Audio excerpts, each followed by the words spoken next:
So evidently they found each other online or something, and hey, we got something in common, man. Let's get together.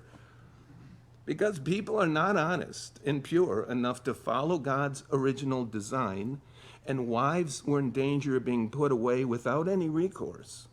Moses permitted you to divorce your wives, Jesus says. But from the beginning, it was not so. He's implying that it's still not so. That's still not the case. That's not what God wants. And I say to you then in verse 9, whoever divorces his wife except for sexual immorality, marries another, commits adultery, and whoever marries her who is divorced commits adultery.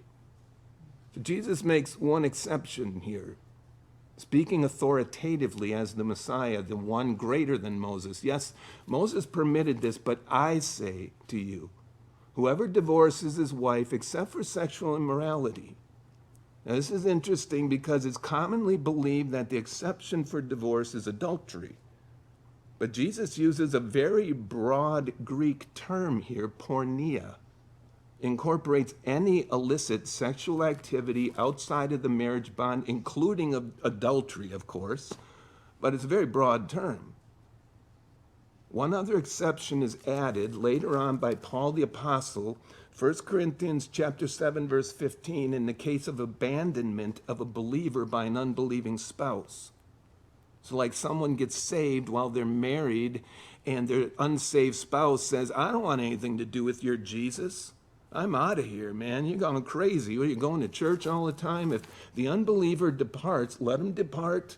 The brother or sister is not under bondage in any cases, but God has called us to peace. So apart from those two exceptions, for two people to dissolve a marriage and move on to new marriages, they may have a ceremony, they may have a marriage license and a honeymoon, but from God's perspective, they're committing adultery. A legitimate biblical marriage is a vow made to God.